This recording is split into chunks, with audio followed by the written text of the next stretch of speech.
Halo Tribuners, kembali lagi bersama saya Asin Lumintang di acara Tribun Bakudapa. Dan kali ini kita akan berbincang-bincang dengan topik peluang bisnis kuliner.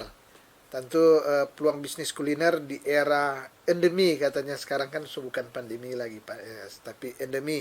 Dan tentu saya sudah bersama dengan seorang narasumber yang pada sebelum bincang-bincang saya akan berikan waktu untuk memperkenalkan diri. Saya persilakan Ibu Dewi untuk memperkenalkan diri ke Tribuners. Ya. Terima kasih, salam sehat semuanya.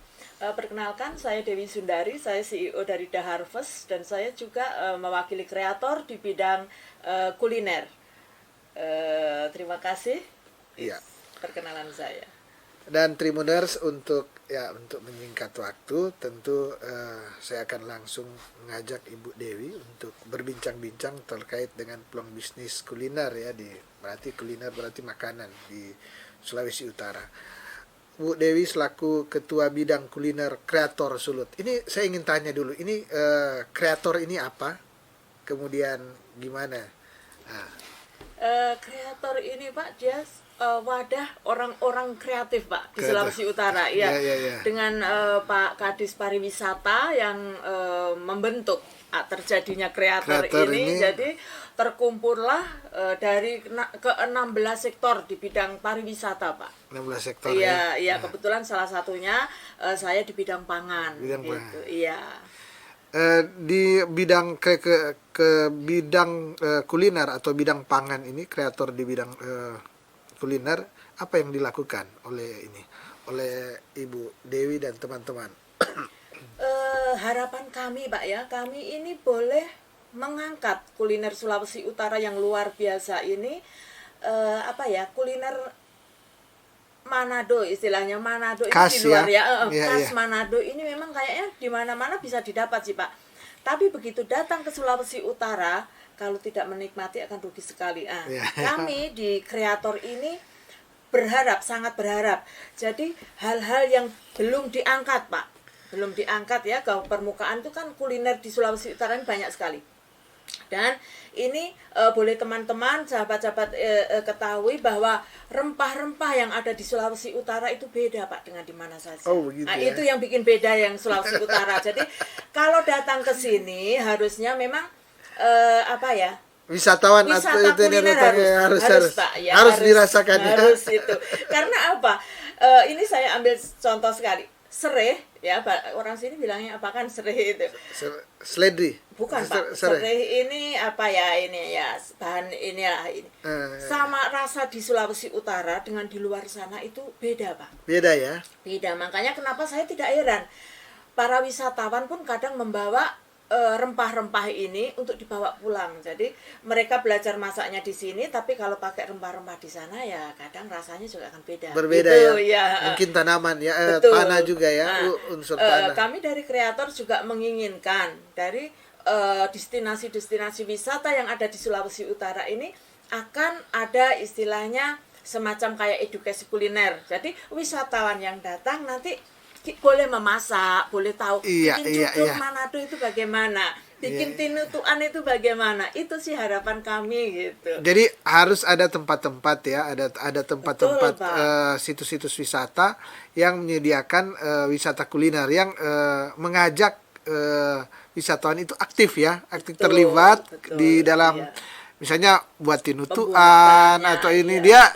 Jadi dia mungkin diajarkan, sekarang kan sudah sangat mudah sebenarnya kan, misalnya sudah di ini rempah-rempahnya, jadi tinggal ini mungkin rasanya gimana itu ya kalau orang menikmati dengan orang yang bikin sendiri menikmati itu akan lain sensasinya Pak. Iya. Kita lanjut ke kreator. Ini kreator ini ada berapa pengusaha usaha kuliner atau UMKM kuliner yang terlibat di dalam? Untuk sementara Pak ya, kami kebetulan kalau saya kan yang di provinsi, di kabupaten kota juga ada kreator-kreator di kabupaten kota ini yang dibina oleh Dinas Pariwisata ya. Tetap di bawah pariwisata. Pak. Iya. Kami ini kalau namanya usaha kuliner Pak, kami bukan berbasis yang besar saja. Jadi yang kecil pun, yang istilahnya warung-warung ini termasuk ini adalah kuliner-kuliner yang akan kami angkat gitu. Ya. Iya. Home industry ya, home industry, UMKM ya. Betul, kami akan Karena memberdayakan, Pak. kemarin waktu pandemi tentu yang salah satu menjadi tulang punggung perekonomian tetap menggeliat adalah UMKM. Itu udah ini ya, udah justru itu Pak Gubernur kepala daerah terus mengangkat ini, mendorong tentu salah satu yang di Manado ini yang luar biasa adalah UMKM kuliner, dan mungkin di dalamnya masuk di kreator ini ya, di kreator ini. Kita ketahui bersama bahwa di kuliner di Sulawesi Utara ada misalnya tinutuan, ada keripik-keripik ya, ada gorengan-gorengan yang khas Manado yang tadi sudah disentil oleh Ibu Dewi bahwa mungkin bisa sama dengan di daerah lain di pembuatannya, tapi rasanya akan ada khas Sulawesi Utara ya, katanya lebih enak ya, lebih ini. Sehingga kan kita tahu bersama bahwa di Sulawesi Utara selain sudah lama ada Bunaken, juga ini ada satu daerah destinasi pariwisata super prioritas Likupang, yang tentu dia tidak akan berdiri sendiri. Tentu dia akan masuk dengan Manadonya, dengan Bitungnya, dengan daerah-daerah lain, sehingga ini juga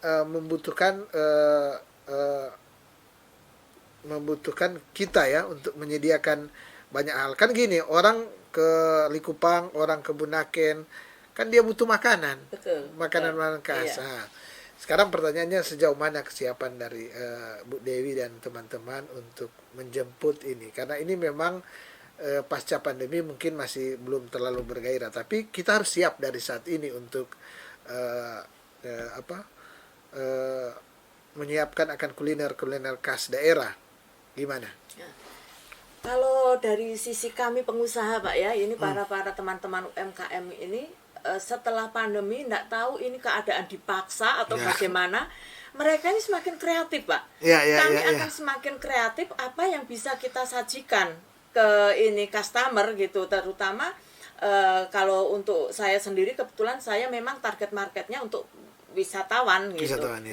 Apa sih yang istilahnya yang akan kami berikan ya di era pandemi waktu lalu, kalau sekarang sudah endemi, sudah lebih enak, lebih terbuka. Iya. Tapi untuk teman-teman yang lain, untuk makanan di dalam kemasan ini mereka luar biasa kreatif, yang tadinya tidak terpikirkan di tahun 4 tahun 3 tahun yang lalu lah, mungkin belum terpikirkan, mereka sekarang sudah berani bahwa ini salah satu yang memang harus dikerjakan gitu untuk menopang perekonomian gitu. Bu Dewi, ini menarik ya. Ini sekarang ini gimana strategi bisnis kuliner dilakukan pasca di era saat ini ya? Karena kemarin tentu banyak menggunakan kita mendapat inovasi baru sih sebenarnya, dipaksa untuk mendapat inovasi baru dengan memakai media sosial. Sekarang kan Facebook, Twitter, Instagram dan sebagainya digunakan sebagai salah satu wadah untuk memperkenalkan produk atau bagian dari strategi marketing. Nah, ini kan dikatakan bahwa kita saat ini di bisnis bukan hanya pintar membuat sesuatu yang kita jual nanti, tapi bagaimana memasarkan itu tidak kalah pentingnya. Gimana strategi dari Bu Dewi dan kawan-kawan? Kalau saya secara pribadi Pak, kebetulan sebelum pandemi pun kami sudah memasarkan lewat sosial media. Nah, apalagi setelah pandemi ini, dan puji Tuhannya walaupun pandemi ini sudah istilahnya sampai berganti dengan endemi ini, kami cuma awal-awal pandemi merasakan ini, hanya memang semuanya serasa tertutup ini hanya. Iya, kami cuma posting ini ya, enggak apa-apa pokoknya bergerak gitu. Iya. Mencoba ya, karena daripada tidak tahu mau dari mana. Iya. Stok banyak yang berlimpah itu akhirnya apa? Kami cuma bisa bagi ke orang gitu. Nggak ada yang mau beli Pak, siapa mau beli keripik gitu. Tapi menjelang tahun ini kebetulan tahun kedua ya, tahun 2021. 21 itu puji Tuhan dengan adanya itu belajar waktu kami belajar pandemi pertama ini kami belajar itu tadi posting sana posting sini, dukungan dari pemerintah juga membawa dampak buat kami di banyak pelatihan lewat online itu sangat luar biasa impactnya buat kami gitu. Kami difasilitasi untuk belajar lewat jualan lewat e-commerce begitu inanya. Tahun kedua ini kami tinggal menikmati. Jadi kami, oh ternyata posting itu seperti ini. Aturan-aturan posting itu seperti ini.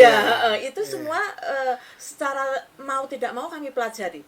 Nah, begitu masuk tahun terakhir ini kami merasakan memang normal, Pak. Itu ini hanya. Kan sebelumnya pasti sudah ada grup-grup WhatsApp begitu dan komunitas-komunitas mungkin betul. ya. Iya. Gimana ceritanya itu? Nah, itu yang justru itu Pak, kami saling mendukung. Ayo ada pelatihan ini dulunya Pak, kami ini mau mengakses ke pusat, maksudnya ke kementerian kan susah sulit, Pak, susah iya.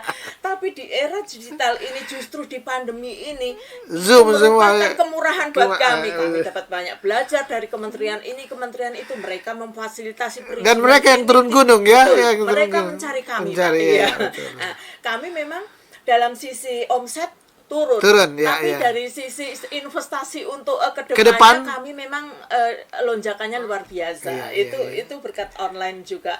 Ada acara-acara seperti ini kan membuat kami terinspirasi. Mbak Era sudah berubah dan harus masuk kan? Betul Pak, kita enggak boleh kolot istilahnya, ya jual begini aja laku kok, kenapa mesti harus ini itu gitu. Itu sudah cara lama. Iya, kami memang dipasarkan juga secara online ya. Offline juga ini, tapi banyak teman-teman yang istilahnya selalu alasannya gaptek. Itu yang saya itu tidak boleh membatasi diri sendiri dengan istilah gaptek. Mereka bisa posting Facebook segala macam bisa. Tapi kenapa? Ayo kita ini penjual loh. Ayo di segala medan harus bisa. Produk-produk kita ini, dan puji Tuhannya sekarang ini justru orderan yang online itu banyaknya dari sosial media. Dari sosial media. Ya. Baik Facebook, WhatsApp Instagram yang paling ini sekarang ya. Betul. Ya. Ini menarik. Bu Dewi, ini Ibu Dewi juga selain ketua kreator juga kan masuk sebagai CEO The Harvest ya. Ini The Harvest ini usahanya apa boleh di ini? Kalau kami sendiri bergerak di bidang makanan kemasan, Pak. Ya, kami mulainya dari tahun 2015. Tapi sebenarnya sudah lama, tapi bergerak kami urus perizinan segala macam. Itu salah satu kerinduan kami waktu itu. Waktu itu belum ada, Pak. Istilahnya mereka yang memberanikan diri bikin kemasan seperti ini gitu, yang maksudnya makanya kenapa target market saya lebih ke pariwisata. Iya. Karena orang yang datang ke Sulawesi Utara ini mau pulang dengan memberikan yang terbaik oleh-oleh buat mereka gitu. Itu pemikiran saya waktu itu gitu. Nah, saya ingin juga sumber daya yang melimpah di Sulawesi Utara ini, perikanannya, pertaniannya itu kan berlimpah sekali, sedangkan banyak teman-teman yang masih mempunyai pikiran, oh ya sudah diolah seperti ini aja laku gitu. Jadi mereka tidak berpikiran bahwa potensi di Sulawesi Utara ini boleh dikembangkan walaupun lewat makanan-makanannya misalnya begitu. Gorohos dulu enggak ada Pak yang inian, tapi kalau saat ini dengan era digitalisasi ini, orang yang dari Jerman tahu, orang yang dari New York tahu, dari mana-mana tahu gitu. Dari situ kami mengembangkan kayak sagu bakar atau apa. Dulu kan cuma kalau di rumah kopi sagu bakar ini yang yang orang bilang bisa tradisional toh, dengan gula merah dengan Saya berpikir kenapa enggak bikin yang kering supaya awet dibawa orang ke mana-mana gitu. Jadi dan sekaligus ini daerah, promosi daerah kan, orang tahu dari Sulawesi. Sagu berlimpah Pak. Sagu di Sulawesi Utara berlimpah. Seperti juga jahe. Jahe ini terkenal jahe Sulawesi Utara kan jahe merah Pak. Mana ada jahe besar, yang jahe kayak di luar sana. Tapi kan memang jahe merahnya luar biasa di Sulawesi Utara ini. Makanya kenapa enggak dibikin, kalau komoditi paling seminggu kan sudah rusak Pak. Iya, sudah rusak gitu. Jadi kenapa enggak diinstankan sih, dikeringkan gitu, supaya bisa dinikmati dalam jangka 6 bulan. Seperti itu. Dan oleh banyak orang. Betul. Lebih banyak orang. Dari terpikirnya saya begitu karena saya di sini sebenarnya Pak dulunya kan untuk pelayanan begitu, akhirnya terjun ke ini gitu ini, iya. Nah, begitu terpikirkan oh potensi di Sulawesi Utara ayo dibawa keluar gitu, ini dibawa keluar supaya mengenalkan bahwa Sulawesi Utara itu begitu melimpah sumber daya dan belum banyak yang dikelola Bu Dewi, gitu. ini The Harvest ini dia mempekerjakan berapa orang dan menghasilkan berapa macam. Ini kan ada banyak. Ini ada abon ikan cakalang, ada keripik ubi ungu, ada Goro, ya, keripik pisang ya, goro Pak. ada banyak lah ini. Ada Iya. kurang lebih 5-6 item ini ya. Gimana Kalau ini? tepatnya kami ini maunya sekitar 10 item, Pak. Wow, Iya, 10 item. Makanya apa yang istilahnya terpikir dari saya inovasi, saya ini akhirnya apa? 10 item. 10 item. Kalau yang goroho aja saya punya beberapa varian gitu. Ini hanya keripik pisang gorohonya. Terus ada cakalang, sambal juga beberapa varian. Dan seperti produksinya itu. manual. Kami semi otomatis Pak. Kebetulan ya kami pelan-pelan bahwa kami biarpun kami ini istilahnya UKM itu kan terkenal kecil gitu. Kita jangan berpikiran kecil. Kita harus inovasi mulai, terus ya. Inovasi dan saya sudah perlengkapi dengan beberapa mesin yang bisa memperingan pekerja saya. Saya punya karyawan 7 Pak yang tetap. Kalau yang tak tetap ini istilahnya yang kondisional, kondisional ya. Oh, lagi banyak orderan, betul, panggil itu lagi baru ini kami ya panggil, gitu. Nggak sanggup Pak kami kalau terlalu jauh ini. Iya. Gitu. Itu kan tinggal strategi ini betul, ya, strategi. Betul, iya. Ini dibuat di ini Goroho Harvest ini di tempatnya di mana ya? Kami di Tomohon, Pak. Tomohon ya. Tomohon ya, rumah produksinya di Tomohon. Tomohon ya. Iya, tapi pemasaran di rumah oleh-oleh seluruh Manado sih sudah ada. Sudah. Ya. Kalau di daerah Manado di daerah mana? Yang oleh-oleh banyak sih Tikala, Pak. Tikala ya. Tikala oleh-oleh ada 2-3 ya, ya. Sini gitu, banyak sih. Termasuk di supermarket ada. Ini gimana produksinya ketika ada pemesanan atau memang per bulan sudah melakukan produksi atau gimana? Nah, kalau sebelum pandemi Pak, kami ini stok Pak. Iya, jadi karena kan memang sudah pasti mereka pesan gitu supaya kami tidak ketika. Tapi menjelang pandemi karena waktu awal itu semua barang di toko dikembalikan. Ya. Kami berpikir Pak itu kan bukan rugi apa semuanya ruginya tuh. Iya. Kan pekerjaannya sudah di ini, kemudian barang-barang ini ya, produknya sudah ini ya. Tidak kembali sama sekali 0% kembali ke kami gitu. Sekarang kami memiliki strategi itu apa ya, kalau dari orderan saya kasih tempo berapa hari begitu saya akan ready gitu. Tapi di rumah sih tetap ada karena biasanya orang-orang yang perlu di rumah gitu yang mau datang langsung sih tetap ada. Sudah ada yang semacam langganan lah gitu ya, memang sudah tahu datang langsung ya. Iya. Gitu sih Pak. Ini kan sudah dalam bentuk kemasan. Ini bahan-bahan yang sudah dalam konten-konten atau menu makanan yang sudah dalam kemasan begini, dia tahannya berapa lama ya? Kalau kami Pak ya minimal 6 bulan Pak. Minimal 6 bulan ya? Minimal karena kami kan dikirim keluar juga. Jadi sudah melalui pengujian kami uji lab juga. Iya. Harus minimal memang 6 bulan. 6 bulan. Kalau misalnya ada orang yang tanpa sengaja mengkonsumsi sudah bulan ke-7, bulan ke-8, itu bahayanya apa? Sebenarnya Pak ya, itu kan masa terbaik. Kalau 6 bulan itu masa terbaik untuk dinikmati. Rasanya ya. Iya. Kalau sudah 7 bulan kemungkinan belum apa-apa, tapi rasa sudah lain. Berbeda Pak. ya. Iya, sudah berbeda. Gitu. Jadi soal rasanya aja ya. Iya, bukan kan yang terbaik. Iya. Bahkan kalau yang di supermarket 1 bulan sebelum kadaluarsa sudah kami tarik. Oh gitu ya, sudah ada ini ya. Iya. Ini sudah selain di untuk wisatawan juga di supermarket di Sulawesi Utara sudah ada ya. Ada. Iya. Gimana Bu perkembangan tadi kan sudah beri isyarat bahwa marketing saat ini tentu pertama mungkin ada orang yang sudah membeli langsung ke rumah. Tentu lebih murah ya kalau di rumah ya. Kemudian ada ke supermarket, yang beli lewat supermarket, tapi ada juga yang beli secara online.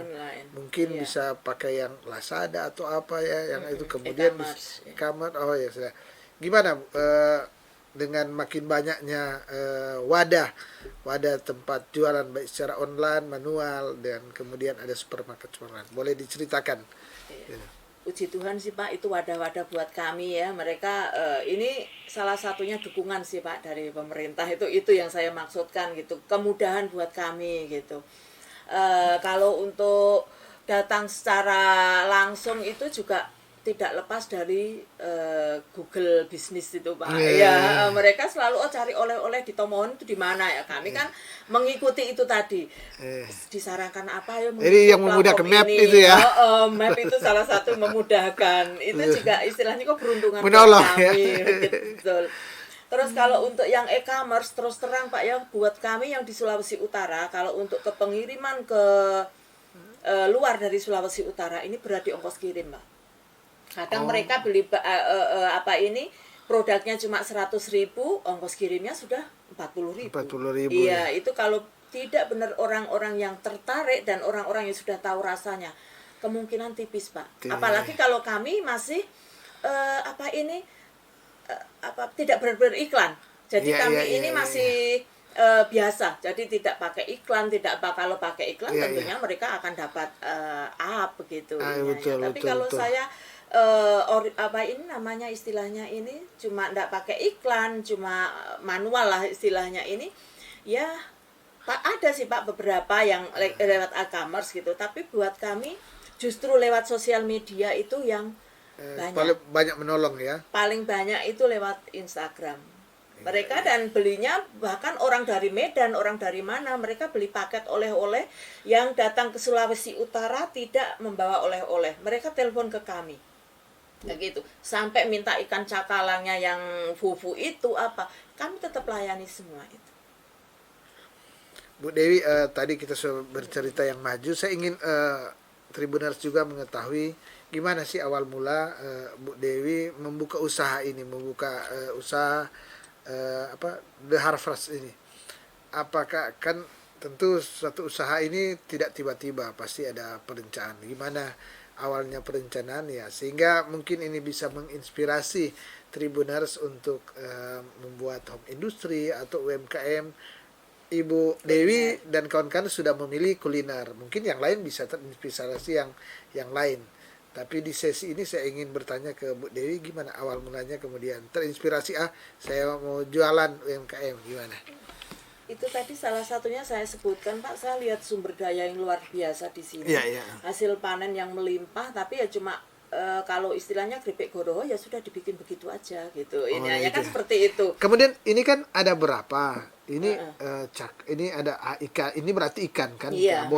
Kemudian ini ubi. Kemudian ada juga goroho, berarti pisang. Ini ada berapa bahan? Apakah memang langsung ketika langsung memilih ini, atau dulunya hanya abon atau apa? Oh tidak Pak, saya pertama ini saya malah bikin kayak karena kan biasanya kalau ibu-ibu pesanan kalau hari Lebaran begini Pak ya, Natal gitu. Awalnya sih memang usaha tetap ada ini hanya. Cuma kami belum berpikir untuk ngurus izin segala macam gitu. Oh musiman awalnya ya, cuma mau menjelang Natal. Iya musiman gitu. Nah dari situ kami memiliki begini, kenapa sih kami ini ndak pilih barang yang awet, bisa untuk sehari-hari kami tetap kerja gitu ini hanya. Akhirnya jadi dibuat sekali tapi bisa dimakan dalam jangka waktu yang lama ya. Jangka waktu yang lama iya, terus kami kan boleh mempekerjakan orang tiap hari boleh masuk Pak. Iya, tapi kalau musiman kan cuma 1 tahun 2 kali. 2 kali. Iya, kalau dapat Natal atau Lebaran di Paskah dapat tuh ini pesanan begitu. Tapi kalau dalam berupa begini, bahkan sekarang orang kerja saya boleh lembur-lembur istilahnya begitu, karena apa?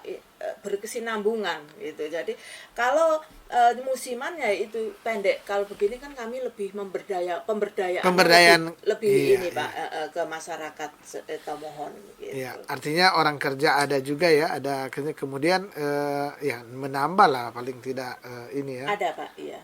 Pendapatan keluarga ya, kemudian membantu orang ya. Betul. Bagian dari pelayanan itu juga juga kan ini. bagian tujuan kami Pak. Kami boleh memberdayakan.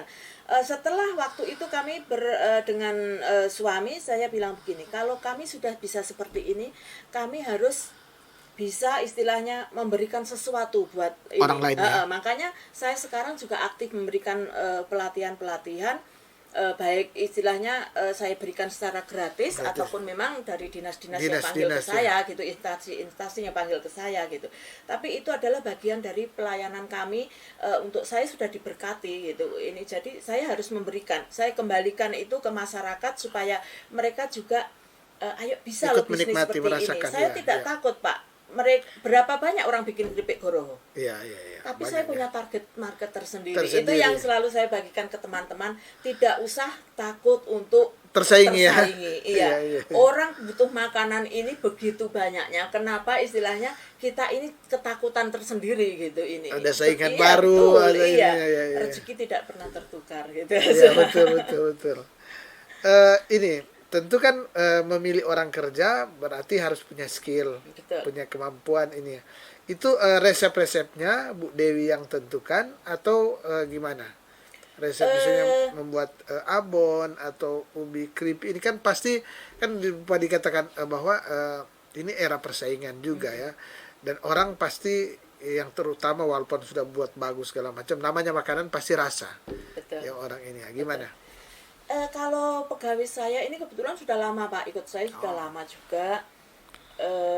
Terus kalau masalah resep, kami ini kan sebisa mungkin rumah produksi kami ini berstandar Pak. Jadi kami memang sudah standarkan, kalau bikin abon cakalang itu ada SOP-nya. Jadi tidak pernah kami tutupin. Jadi mereka kalau mau bikin abon mereka lihat, prosesnya seperti ini, bumbunya seperti ini, semua saya takar Pak. Supaya Bu Dewi sendiri yang ini enggak, ya. mereka sendiri, tapi kan sudah saya bukukan. Jadi saya bikin buku. Jadi mereka sendiri. Jadi kalau saya tinggal pergi begini, ada rumah diproduksi di rumah ya tidak masalah. Mereka sudah tahu seperti itu. Ini tidak ini ya. Pak. Ini saya juga kasih pelatihan kemana-mana juga sama. Yang saya kasih pelatihan ya itu gitu. Sama ya. Sama ya. Tidak ada rahasia Tidak. ini ya. Tidak. Itu tadi.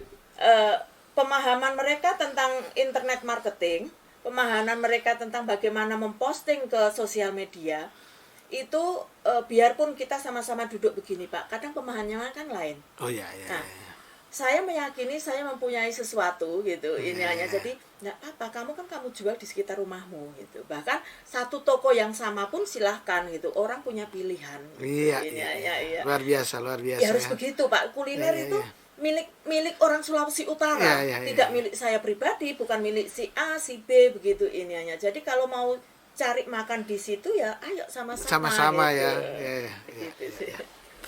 Bu, ini Bu Dewi selain ini apakah Ibu sendiri yang ini atau melibatkan keluarga semua dalam usaha ini?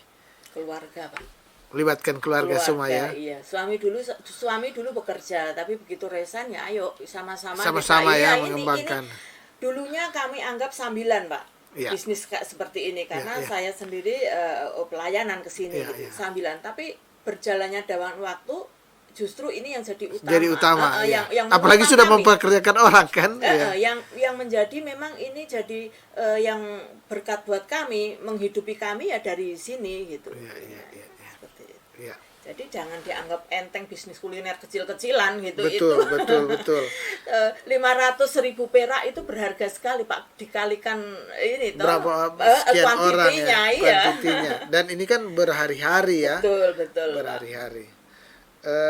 Dan benar menarik. Ini gimana? Ini kan selain rasa, tentu yang tidak kalah menarik juga adalah ini desain-desainnya ini siapa yang mendesain ini, kemudian gimana sehingga terpikir ini kan kalau orang kan salah satu yang menarik selain orang tentu belum langsung dirasa, Dia apalagi Betul. yang orang-orang yang baru tentu dia melihat dulu ini menarik ini apa ini kan. Tentu ini ada desain khusus Kemasannya, iya kemasannya betul. gimana ini kemudian artinya sudah mengikuti dengan ala-ala yang modern memang Iya ya. betul, iya. Gimana? Itu tadi Pak, kami tentukan dulu target market kami. Oh, kami memang ke sana gitu. Walaupun dulu tahun 2015 belum banyak yang berani Pak untuk investasi ke kemasan, bahwa sebenarnya itu kan memang hal utama yang harus Ini buat didulukan. kemasan ada kerjasama dengan atau dibuat sendiri? Oh enggak Pak, ini pesan di pabrik gitu. Pesan di pabrik ya. Pesan iya. Heeh. Dan untuk desainnya semuanya saya desain sendiri.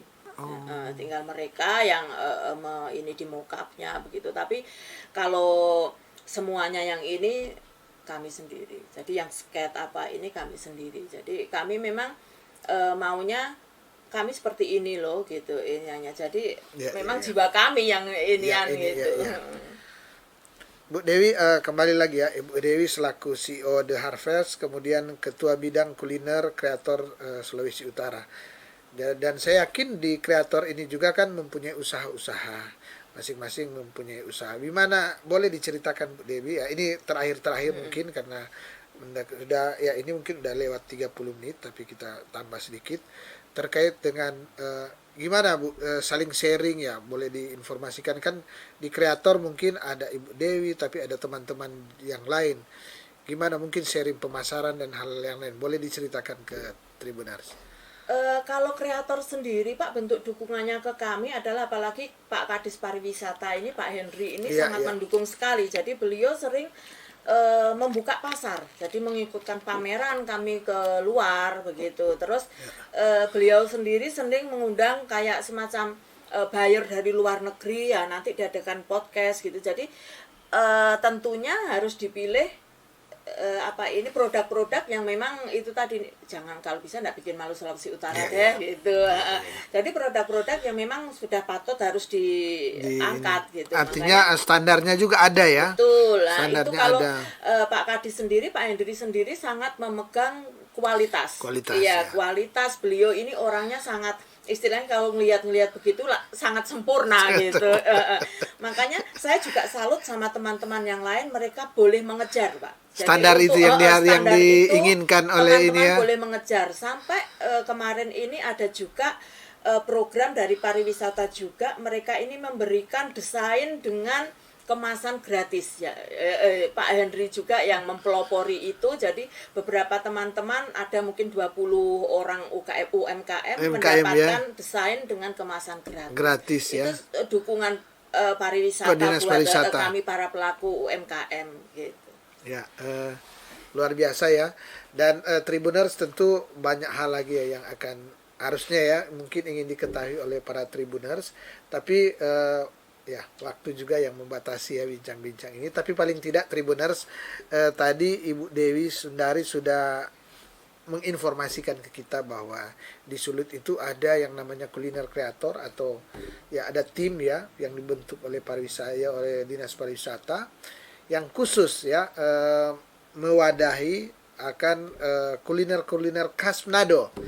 Tujuannya adalah tentu selain dikonsumsi oleh masyarakat Sulawesi Utara, juga tentu bagaimana ini dijadikan bagian dari paket pariwisata. Jadi orang datang ke Sulawesi Utara tentu suka bawa oleh-oleh. Nah, ini ada banyak macam akan kuliner yang khas Sulawesi Utara. Di daerah lain, Bali, di Bandung, di Yogyakarta ada, Manado juga ada, di Manado juga ada. Yang khas Manado ini yang tentu patut kita acungi jempol. Dan tadi juga sudah diinformasikan bagaimana mereka melakukan usaha di saat pandemi, bagaimana tetap semangat, tetap melakukan kegiatan di saat pandemi. Tadi sudah diutarakan oleh Ibu Dewi.